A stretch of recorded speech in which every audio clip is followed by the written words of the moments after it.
Check out this little clip here. Tommy, we're on a setup. We get out in the middle of the road. It's 1 o'clock in the morning. We're on a country road. We get out. Tommy walks in front of the truck. He's checking the wind, man. You got to check that wind. Check out this little clip. Look at this escape con here. Sometimes you got to get out in the middle of the road, dressed like a trapper, and check the wind. He's thinking the wheels are turning.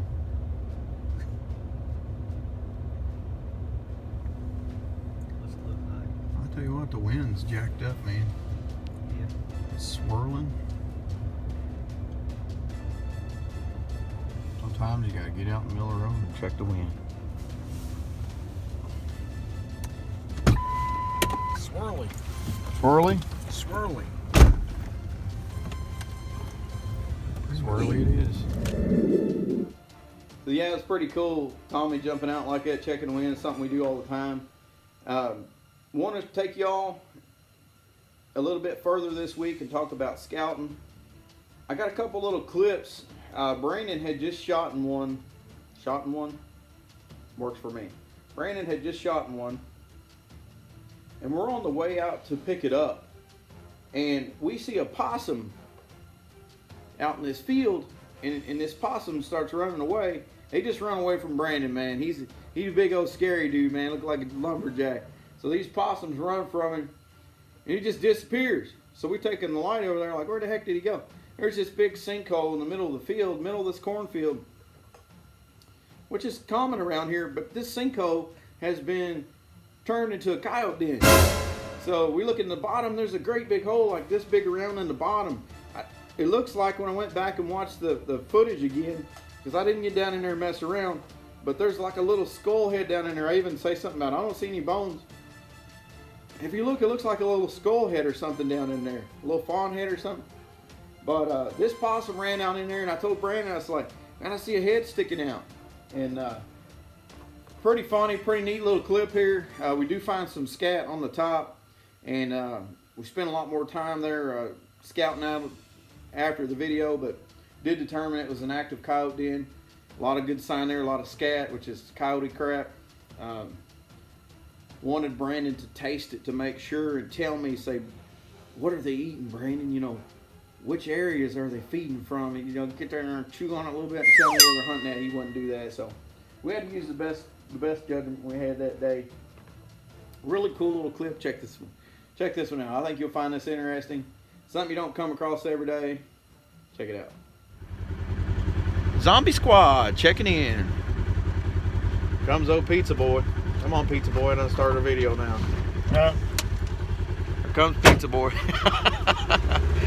Getting ready to go do a set on the Coyotes. Finally. Chamotis. Been trying to get out all weekend. Off to the field we go. Alright.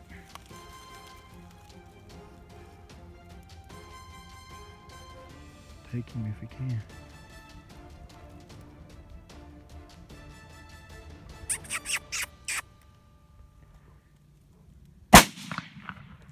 Or smack. Done. Fried chicken. Fried chicken, he said he's down.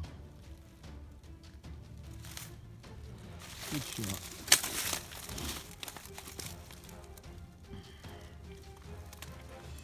In stealth mode, come on. Let's go pick him up. Pick one up. Happen to come across what we think is the den they come out of. We're going out here to pick one up out of the field, man. Look what we just walked across. Now we're in a cornfield.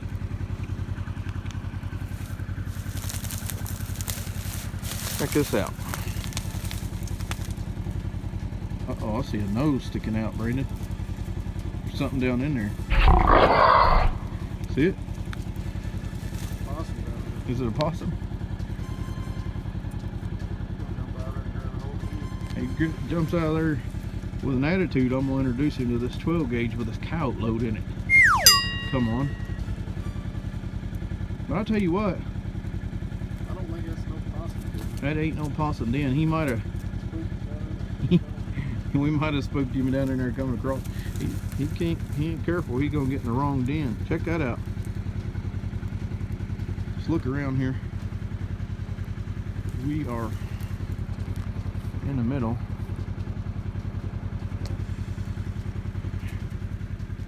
Cornfield, walking out here to pick one up and come across that. That's cool right there now. That is cool. This was no doubt a sinkhole that was already there, but a coyote dug it out on the bottom side, made himself a nice little cubby hole. There's a little bit more footage of this den we just came across. You see it's about a, what is that, a 4 or 5 foot drop? At least 4 anyways. And then that hole goes back up in there. That hole goes back up in there, and looks like they're climbing up his high side, getting in and out of that, which is weird because it kind of tunnels up for a minute. There, I believe, is what you call an active den. I don't see any bones around here anywhere. Look at this. Is that some scat? Look at there. All else fails, look around. Right here.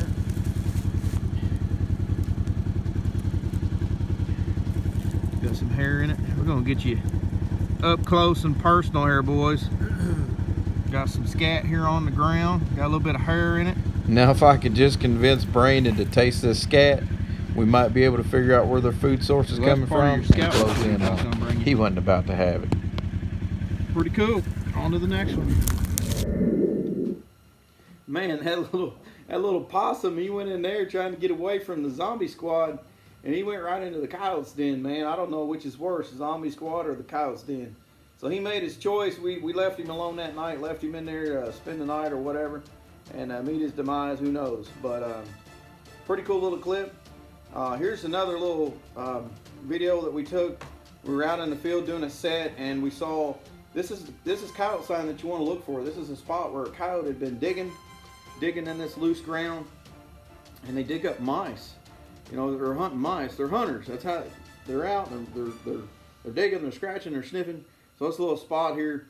Now this is also a booby trap for man, because we always wear our headlights at night. It's a law in Indiana. But had we not had our headlight on, somebody would have broken an ankle in this hole. So this little clip here.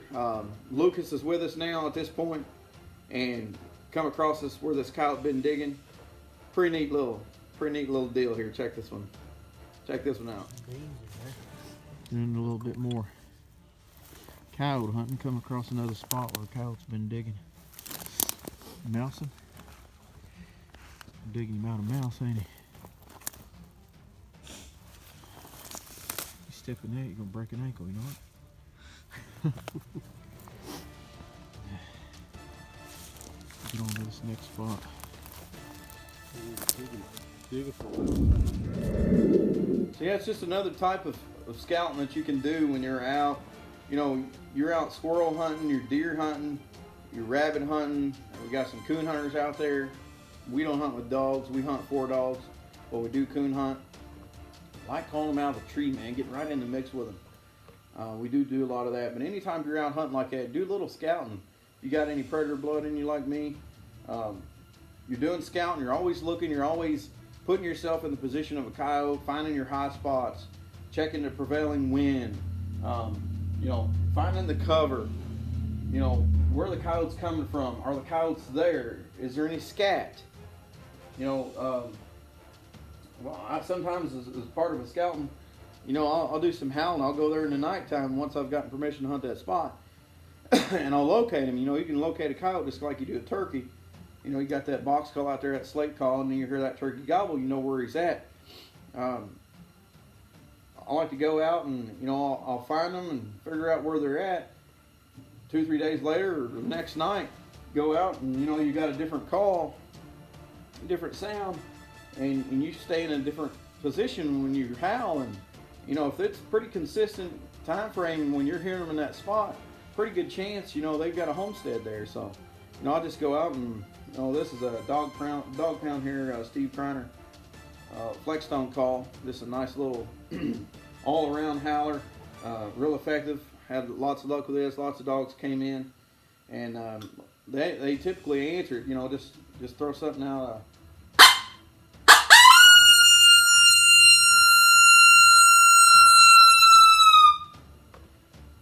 Get their attention, you know, and sit there and listen for a minute. You know, I've got the MFK, the diaphragms. We'll do some howling that way, and you can do different sounds, different calls. This one's kind of designed for older dog, deeper voice. Can be used for different scenarios. I'm going to bring you a segment on calls pretty soon. Different types, electronic calls, mouth calls, just a whole assortment of howlers out there. Like I mentioned, this is kind of an old dog. You can bark with it, you can howl with it. It's kind of, you know, you're out there and you're barking. It's kind of like a, you know. So it's just it's an open reed call. I don't prefer, you know, it's to each his own.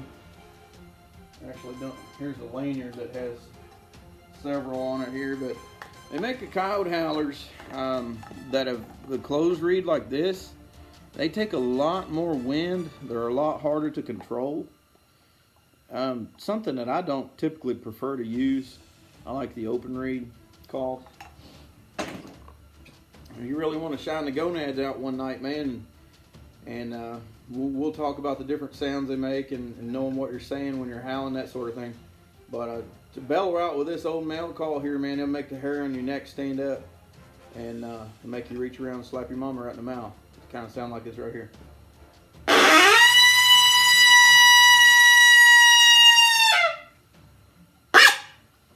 So, just different things. Get out there, do some stuff. Guys, here's another great tip. Use your trail cameras to scout coyotes. They can send videos straight to your phone. Welcome to the new age.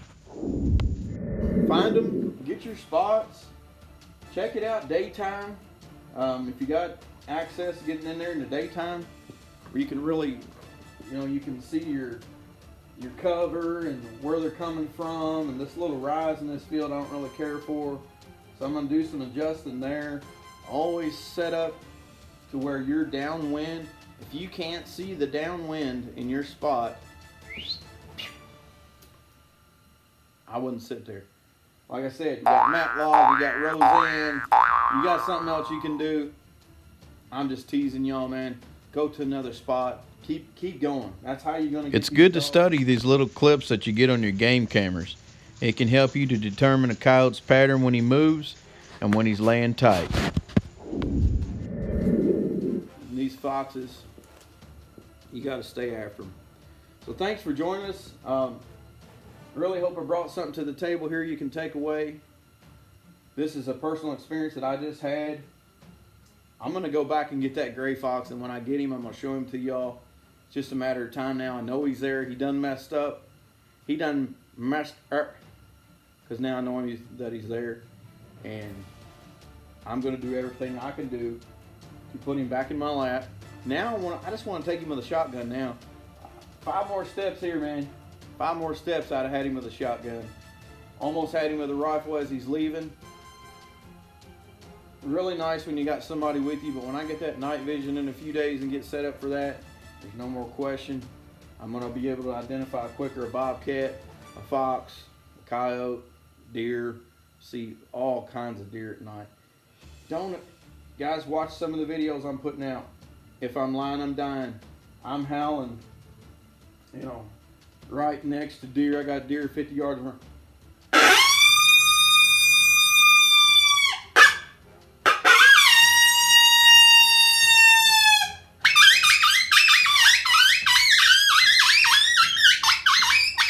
Speaking of deer, check out this clip where this coyote comes through here and bumps this doe up.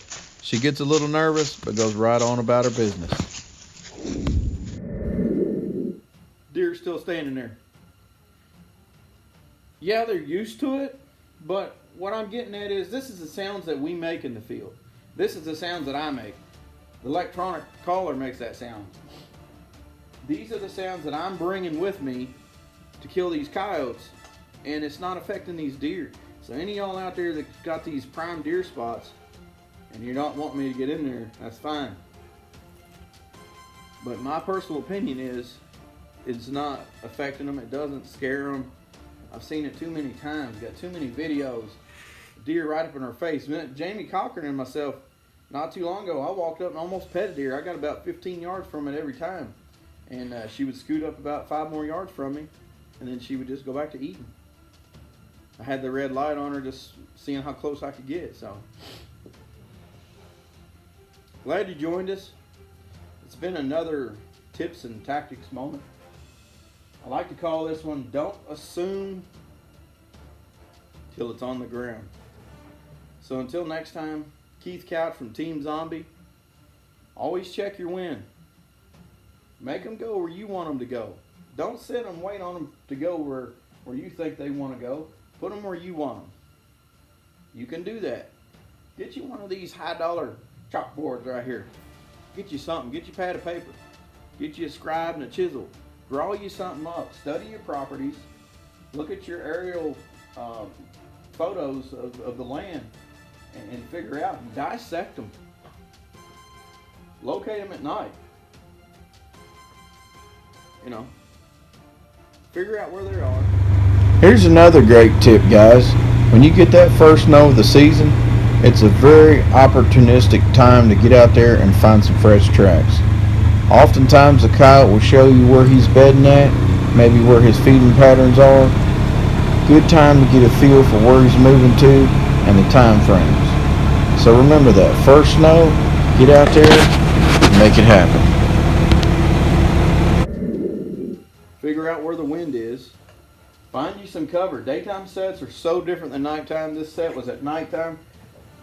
I'm sitting in a wide open bean field here, and I'm telling you, it's cut and everything's laying down this tall. I'm sitting here pitch dark. These animals can see well, but I gave you that lesson on shine the light in their eyes.